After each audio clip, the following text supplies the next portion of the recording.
তুমি একটা চরিত্রহীন।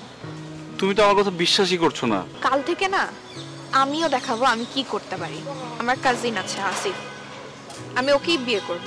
তোমার সাথে ব্রেকআপ মানে সব শেষ। কি বলো তুমি? তুমি আমার সাথে ব্রেকআপ করলে তো আমি মরেই যাব। তোমার মরে যাওয়াই উচিত। আপনি তো আমাকে পছন্দ করেন না? সেই ছোট থেকে। আসলে হয়েছে কি, আমাকে একটা ছেলে অনেক পছন্দ করে, কিন্তু আমার ওকে অতটা ভালো লাগে না। মানে বখাটে টাইপের, তো মেয়েদের পিছে ঘুরঘুর করে, সারাদিন আড্ডাবাজি, উল্টাপাল্টা মানুষের সাথে মেলামেশা, তো আমার এগুলো আসলে ভালো লাগে না। আমি আসলে আমার লাইফ পার্টনার হিসেবে কোনো ক্যারিয়ার ওরিয়েন্টেড পারসন পছন্দ করছিলাম, যে জব হোল্ডার, ধরেন ফিউচার নিয়ে একটু সেটেল। তো সেক্ষেত্রে আমি আপনার কথা চিন্তা করছি। তো আমরা আসলে ফিউচারে যাওয়ার জন্য আমাদের তো নিজেদেরকে আসলে বোঝাপড়ার দরকার আছে। তো সেক্ষেত্রে আমরা একটু নিজেদেরকে সময় দিলাম। আপনি কি আমাকে সময় দিতে পারবেন? অবশ্যই, কেন না। ও সো সুইট। আজকে থেকে তাহলে আমি আপনাকে তুমি করে বলি, প্লিজ। ঠিক আছে, তাহলে আজকে আমরা কোথায় ঘুরতে পারি বলেন তো? ঢাকার আশেপাশে কোথাও? না, এখানেই গেলাম কোথাও, কোনো একটা সুন্দর রেস্টুরেন্টে, তারপর মুভি দেখলাম, শপিং এ গেলাম, আর কি ঘোরাঘুরি করলাম, তাই না? দেখছো নেচারটা কত সুন্দর, চার্মিং। হ্যাঁ, আচ্ছা আমরা বিয়ের পরে কোথায় যাব? হানিমুনে। হ্যাঁ সেটা তো যাবই, কিন্তু হানিমুনে কোথায় যাব? জানি না। গেস করো।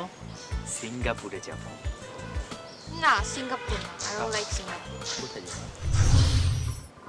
রিয়া, কই রিয়া, শোনো তো ভাইয়া, একটু এদিকে আসো। রিয়া,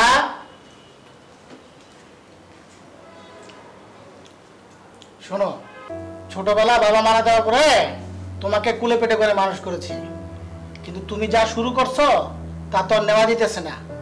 এলাকায় মুখ দেখাতে পারতেছি না, রাস্তার মানুষ ছিছি করে।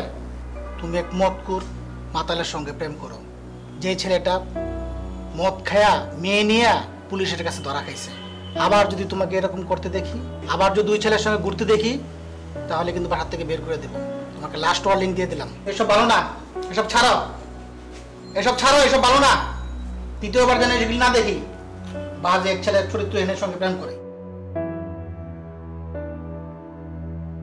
আবার এরকম দেখলে কিন্তু বাসার থেকে বের করে দেবো। এরকম যেন না দেখি। ভালো হয়ে যাও, লাস্ট ওয়ার্নিং দিয়ে দিলাম, মনে থাকে যেন কথাটা।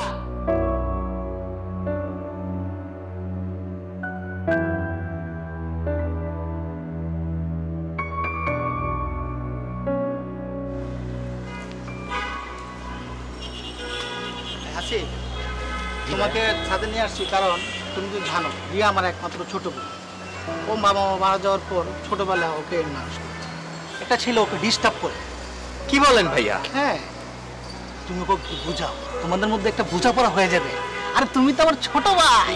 ঠিক বলেছেন ভাইয়া, অবশ্যই আমি রিয়াকে সময় দেব। হ্যাঁ। আর একটা বিষয় কি জানেন ভাইয়া, ঢাকা শহরে না লাফাঙ্গা ছেলে পেলেতে ভরে গেছে। আরে কি বলবো আর তোমাকে, এই আজকালকার ছেলেপেলেরা, আমার তো একমাত্র ছোট বোন।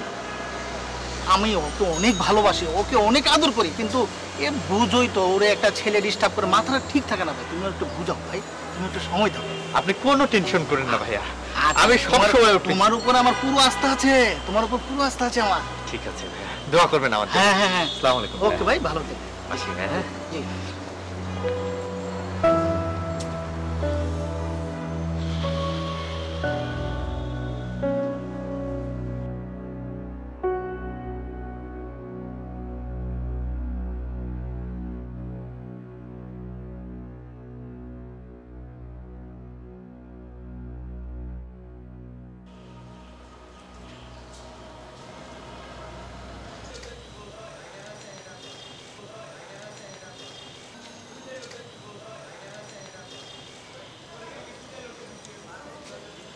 রিয়া, তুমি বিশ্বাস করো, আমার কোনো দোষ নেই। আমাকে ফাঁসানো হয়েছে। আমি এক ফোঁটা মিথ্যে কথা বলছি না, প্লিজ বিশ্বাস করো আমার কথা। আমি তোমাকে চিনতে ভুল করছি। আমারই উচিত ছিল তোমার ক্যারেক্টারটা আগে জানা। আমার ভাবতে লজ্জা লাগছে যে আমি তোমার সাথে রিলেশনে আছি। আমার না তোমার চেহারাটাও দেখতে ইচ্ছা করছে না, ইচ্ছা করছে থাপ্পড় লাগাই দিই গালের মধ্যে। সব মিথ্যা কথা, আমি কোনো দোষ করি এটাই। তুমি আমার পুরো কথাটা শোনো। কি শুনবো? আমি নিজে দেখেছি ফেসবুকে ওই মেয়ের সাথে তোমার ছবি, সবাই দেখেছে, ভাইরাল হয়ে গেছে। আমি এখন কিভাবে লজ্জায় সবার কাছে মুখ দেখাবো? তোমার তো লজ্জা নাই, তুমি তো একটা নির্লজ্জ। তুমি না শুনলে তো বুঝতে পারবা না, আমার কোনো দোষ নেই, আমি একদম ইনোসেন্ট। দোষ তো আমার। আমি তোমাকে চিনতে ভুল করেছি, তোমাকে একটা ইনোসেন্ট মানুষ মনে করেছিলাম, কিন্তু দেখো তোমার আসল চেহারাটা কি। আমি তোমার সাথে আর কন্টিনিউ করতে পারবো না, তুমি একটা চরিত্রহীন। তুমি তো আমার কথা বিশ্বাসই করছো না। বিশ্বাস করো আমি ক্যারেক্টারলেস না। কাল থেকে না আমিও দেখাবো আমি কি করতে পারি। আমার কাজিন আছে আসিফ, আমি ওকেই বিয়ে করব। তোমার সাথে আর না, তোমার সাথে ব্রেকআপ, মানে সব শেষ।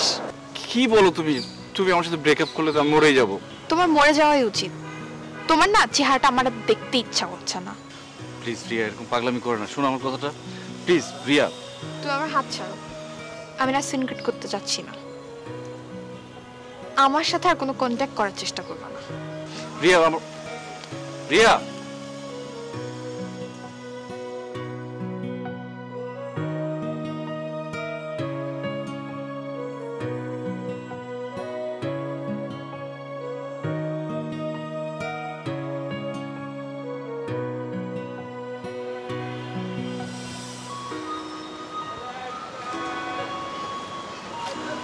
আপনাকে কেন রেখেছি জানেন? বসুন।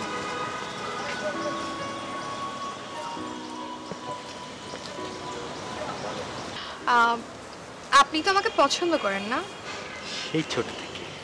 আসলে হয়েছে কি, আমাকে একটা ছেলে অনেক পছন্দ করে, কিন্তু আমার ওকে অতটা ভালো লাগে না। মানে বখাটে টাইপের তো, মেয়েদের পিছে ঘুরঘুর করে, সারাদিন আড্ডাবাজি, উল্টাপাল্টা মানুষের সাথে মেলামেশা, তো আমার এগুলো আসলে ভালো লাগে না। আমি আসলে আমার লাইফ পার্টনার হিসেবে কোনো ক্যারিয়ার ওরিয়েন্টেড পারসন পছন্দ করছিলাম, যে জব হোল্ডার, ধরেন ফিউচার নিয়ে একটু সেটেল। তো সেক্ষেত্রে আমি আপনার কথা চিন্তা করছি। তো আমরা আসলে ফিউচারে যাওয়ার জন্য আমাদের তো নিজেদেরকে আসলে বোঝাপড়ার দরকার আছে। তো সেক্ষেত্রে আমরা একটু নিজেদেরকে সময় দিলাম। আপনি কি আমাকে সময় দিতে পারবেন? অবশ্যই, কেন না। ও সো সুইট। আজকে থেকে তাহলে আমি আপনাকে তুমি করে বলি। প্লিজ। ঠিক আছে, তাহলে আজকে আমরা কোথায় ঘুরতে পারি বলেন তো? ঢাকার আশেপাশে কোথাও? না, এখানেই গেলাম কোথাও, কোনো একটা সুন্দর রেস্টুরেন্টে, তারপর মুভি দেখলাম, শপিং এ গেলাম, আর কি ঘোরাঘুরি করলাম, তাই না? দেখছো নেচারটা কত সুন্দর, চার্মিং। হ্যাঁ, আচ্ছা আমরা বিয়ের পরে কোথায় যাব? হানিমুনে? হ্যাঁ সেটা তো যাবই, কিন্তু হানিমুনে কোথায় যাব? জানি না। গেস করো। সিঙ্গাপুরে যাব। না, সিঙ্গাপুর না, আই ডোন্ট লাইক সিঙ্গাপুর। কোথায় যাব?